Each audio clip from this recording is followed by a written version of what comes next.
cards right. Come on and get your game on. First, there was Yu-Gi-Oh! And it was good. And then in another time, there was GX. And it was also good. Then we got Season 3. The most left field tonal shift any Yu-Gi-Oh! Series has ever had except maybe Season 3 of 5Ds. In that season, we were welcomed to a more creepy and discomforting undertone, eventually culminating in the main character fusing with a demon. What?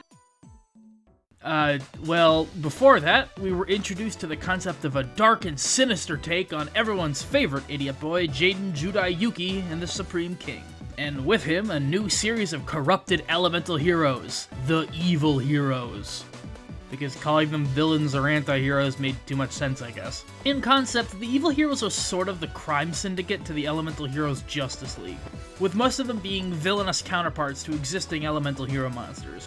Which on its own was a concept rife with potential, especially as the E-Hero line continued to expand with time in a manga adaptation of GX. Why am I wasting time with this stuff? You probably already know. Because, well, Evil Heroes have always sort of been the red-headed stepchild of the hero archetypes. That may have something to do with the fact that, to this day, they are a 17-card archetype, with a little less than half of them being exclusively fusion monsters. They also went over a decade without any dedicated support, so there's really not too much to go over compared to the Classics video. But we'll get to all that. Welcome back, everybody, to TheSliferSlacker's Start to Finish, the series that shockingly did well out of literally nowhere. Right at the start, and we're already breaking my formula, but it's sort of important that I explain these first. Dark Fusion is a normal spell card, and it states you can fusion summon one Fiend-type fusion monster from your extra deck using monsters from your hand or field as fusion materials. Your opponent cannot target it with card effects this turn. This is the card the entire concept of the deck is themed around. The idea being that you use this instead of polymerization to create an evil version of a normal hero fusion monster using its original materials.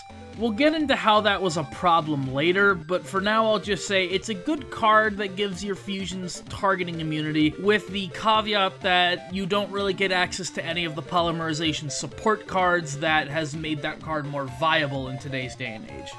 Dark Calling is a normal spell card, and it states that you can fusion summon one fusion monster from your extra deck that must be summoned with Dark Fusion by banishing the fusion materials listed on it from your hand or graveyard. This is treated as a fusion summon with Dark Fusion. It's a miracle version of Dark Fusion, and I suppose that makes it inherently better, especially due to the fact that it got a specific support card later on that made it very competitively viable, but we'll get around to that when we get to it. With the monster lineup at long last, we start with Evil Hero Infernal Prodigy. He's apparently the dark version of Hero Kid. So he finally found some use, huh?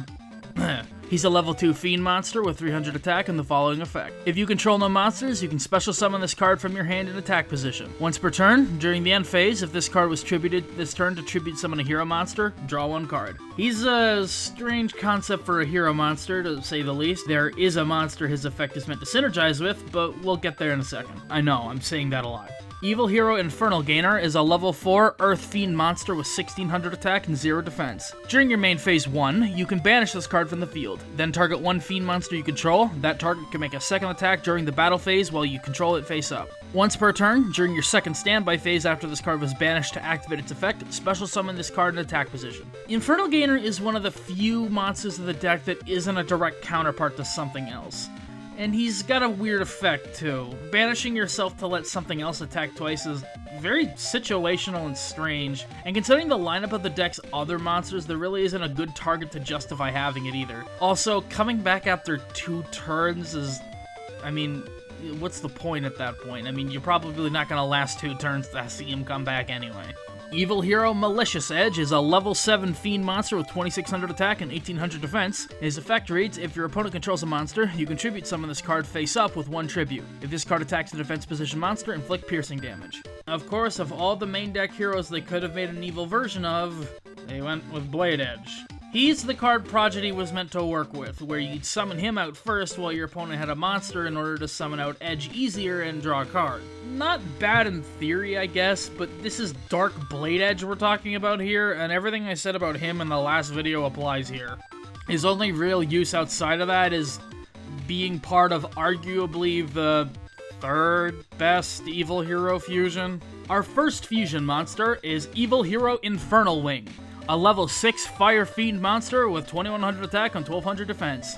She must be summoned with Avion and Burstinatrix, and she must be special summoned with Dark Fusion and can't be special summoned by other ways. If this card attacks a defense position monster, inflict piercing damage to your opponent. When this card destroys a monster by battle and sends it to the graveyard, inflict damage to your opponent equal to the attack or defense, whichever is higher, of the destroyed monster in the graveyard. For future readings, I'm gonna leave off the Dark Fusion special summon restriction since I think that just takes up too much time. This is where we get into the meat of what evil heroes were. The originals fused together with Dark Fusion to create Fiend-type counterparts with more powerful versions of the original card's effects. And while that remains true even here, the problem is, well, they use the old school monsters. If you really want to know why running these would be a bad idea, go watch the first video. Oh yeah, and obviously Infernal Wing is meant to be a counterpart to Wingman. I guess she took after Burstinatrix in this case. Next is Lightning Golem, the Dark Thunder Giant, and he's a level 6 Light Fiend monster with 2400 attack and 1500 defense. He requires Sparkman and Clayman, and once per turn, you can target one monster on the field and destroy that target. Honestly, true to form, he's better than Thunder Giant. Again, watch the other video. I suppose he's worth running more than the others solely based on the fact that Sparkman is the most usable of the normal heroes. Wild Cyclone is Wild Wingman's counterpart, and he's a level 8 Earth Fiend monster with 1900 attack and 2300 defense. He requires Avion and Wild Heart, and if this card attacks, your opponent cannot activate any spell or trap cards until the end of the damage step. When this card inflicts battle damage to your opponent, destroy all face-down spell and traps your opponent controls. Very great effect, but not that useful on such a low attack stat. Still, Wildheart isn't that unplayable, so if you have fusion substitutes, you might want to give this one a go. Infernal Sniper is their Rampart Blaster. Oh, what would this deck do without a version of her? I mean, thank goodness. And she's a level 6 Fire Fiend monster with 2000 attack and 2500 defense. She requires Clayman and Burstinatrix, and her effect reads, this card cannot be destroyed by spell cards. During each of your standby phases, inflict 1000 damage to your opponent. This card must be face up and in defense position to activate and resolve this effect. This is embarrassingly bad. But then again, I don't think even I could improve on Rampart Blaster. Evil Hero Malicious Fiend is a level 8 Fire Fiend monster with 3500 attack and 2100 defense. They require Malicious Edge and one level 6 or higher Fiend monster. And during your opponent's battle phase, all monsters they control are changed to face-up attack position, and each monster they control must attack this card if able. He's sort of a Wild Edge counterpart. The wiki says he's original, but come on, what else could he be with that effect? You could just run fusion substitutes over Malicious Edge and he'd be much better, but Edge did get some support later on, so we'll talk about that when we get there. As for him on his own, he's the aforementioned third best evil hero fusion I brought up before. His effect isn't anything too glamorous, but compared to the other trappings of the archetype, he really is your best bet for a bronze medal. Our last fusion of the original support line is Evil Hero Dark Gaia. He's a level 8 Earth Fiend monster with unknown attack points and 0 defense points. He requires one Fiend-type monster and one Rock-type monster. The original attack of this card is equal to the combined original attack of the fusion material monsters used to summon it. When this card declares an attack, you can change all defense position monsters your opponent controls face up into attack position. Flip effects are not activated at this time. He's the truly original evil fusion and the centerpiece of a niche OTK deck. He gets big stats when fused with powerful monsters, which was what the entire OTK was about. Dark Gaia Turbo is the most life evil heroes ever saw up until recently, which only goes to show how completely unplayable they were due to being shackled to original main deck monsters. I will give Dark Gaia some points for being pretty cool, actually, in terms of his design, and I like the fact that he was the first truly original evil hero fusion. And again, if you really want to, Dark Gaia Turbo is a thing you can try. It's just, I wouldn't really recommend it. Now that we get to their second and most current wave of support, we finally have what the deck should have done in the first place. More main deck monsters. Evil Hero Adusted Gold is the Dark Captain Gold, and he's a level 4 Light Fiend monster with 2100 attack and 800 defense. You can discard this card, add one Dark Fusion, or one card that specifically lists Dark Fusion in its text, from your deck to your hand, except Evil Hero Adusted Gold. You can only use this effect of Evil Hero Adusted Gold once per turn, and he cannot attack unless you control a fusion monster. This is exactly the kind of consistency most decks would drop to their knees and beg for. It can net you an easy fusion monster by grabbing Dark Calling from your deck, and it even sets itself up for Dark Calling's effect by putting it in the graveyard. This is a 3 off if you want to run any form of pure evil hero, maybe just a 1 or 2 if you're teching it in a mixed hero build. Overall, I think he's the best addition evil heroes have made thus far. Next, we have Sinister Necrom, the Dark Necroshade. He's a level 5 Dark Fiend monster with 1600 attack and 1800 defense, and his effect is, you can banish this card from your graveyard, special summon 1 evil hero monster from your hand or deck, except evil hero Sinister Necrom. You can only use this effect of evil hero Sinister Necrom once per turn. This gives you at least some reason to run Edge in a pure build, if you really want to make one of those. That aside, he puts the original Necroshade to shame with how good that effect is, which comes across more like a souped-up Destiny hero Malicious, if anything. I like him. Our last and only recent fusion monster is Malicious Bane. You've got nothing. Beg for mercy. Scream my name. Never. He's a level 8 Dark Fiend monster with 3000 attack and 3000 defense. He requires 1 evil hero monster and 1 level 5 or higher monster, and he cannot be destroyed by battle or card effects. During your main phase, you can destroy all monsters your opponent controls with attack less than or equal to this card's. Also, this card gains 200 attack for each monster destroyed this way. Also, you cannot declare an attack for the rest of this turn, except with hero monsters. You can only use this effect of Bane once per turn. I mean, he's good. What else do you want me to say? He's a very competitively relevant card for heroes right now, and I think that alone speaks for itself. But if you really want my thoughts, he alone is the sole reason people started mixing an evil hero to their build. He's a very hard wall to get over in most decks and has some nuking for good measure. The attack gain effect doesn't really feel all that relevant, and his restriction is practically non-existent. Run him if you want to break the bat. This is where the video's script was originally going to shift focus to the spell cards, but we actually got a surprise honorary member of the evil hero family in the form of a Link monster not too long ago. Extra Hero Infernal Devicer, aside from being an evil hero in everything but name, is a Dark Fiend Link monster with 1700 attack. He requires 2 hero monsters and has the following effect. If this card is Link summoned, you can reveal 1 hero fusion monster from your extra deck, and if you do, add up to 2 of the fusion materials listed on that card with different names from the deck to your hand. You cannot special summon monsters this turn you activate this effect, except hero monsters. You can only use this effect of Extra Hero Infernal Devicer once per turn. Fiend monsters this card points to gain attack and defense equal to its level times 100. This card is sort of an enigma. His obvious intention is to support the classic vanilla heroes to summon the classic evil fusions, but a double search effect doesn't warrant running a classic variant of the deck when there are dozens of search options for heroes already. The Link heroes would be fine if we didn't already have 3 perfectly good hero links to use already,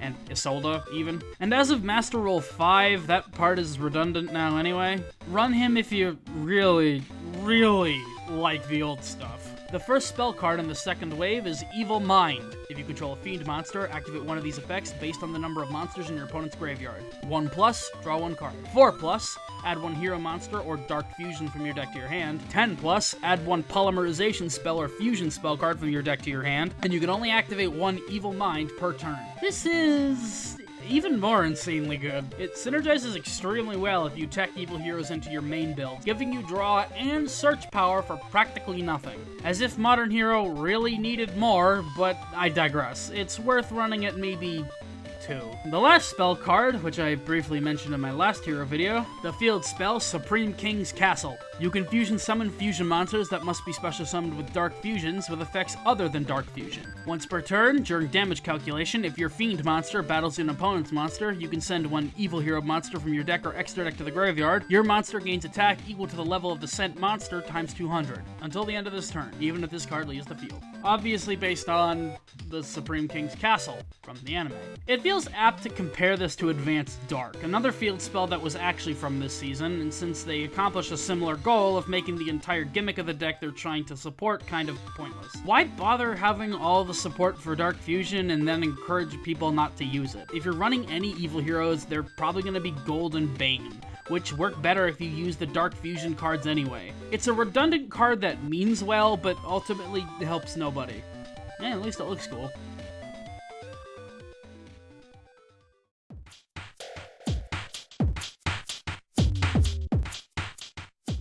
And now we're at the end. The original version of the deck is laughably unplayable.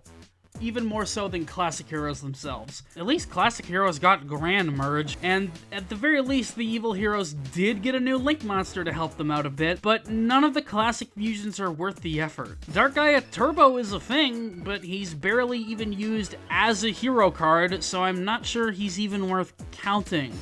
In terms of today, the new wave adds some great synergy with generic hero support, but therein lies the ultimate problem with evil heroes as a deck, that being their lack of ability to stand on their own. They're completely dependent on other hero subtypes to get by at all, mostly due to their lack of an actual monster lineup and most of their existing ones relying on decade-plus old vanillas. They did get their own Link monster to help search your game pieces faster, but that doesn't really deal with the inherent problem with the fusions not actually being all that good. While they could have been a great villain deck in their own right, they've always been too dependent on other decks to survive. As cool as the idea is of a dark and twisted mirror universe version of the ever-popular elemental heroes is, it seems the concept just doesn't want to climb out of the bowels of codependence quite yet. Crime doesn't pay, kids. Unless you're the Supreme King, then you get a cool new poly card for your troubles, I guess. Alright, and that's the end of this video. Thank you guys so much for watching. I hope you enjoyed. This one took a long time to put together, mostly due to, honestly, a lack of interest in doing another one. These videos are kind of annoying to put together, so instead of doing a big beefy one like Destiny Heroes, I opted to do something a bit shorter and easier to manage like Evil Heroes. And I think I like the result. Don't expect these kinds of videos too often. They're pretty much going to be on a when I feel like it basis, and they will definitely be interspersed with a lot of my random bullshit videos that I just like to do for fun. So, yeah, thank you so much for watching. Remember to have a great day and even better tomorrow, and get your game on. See ya.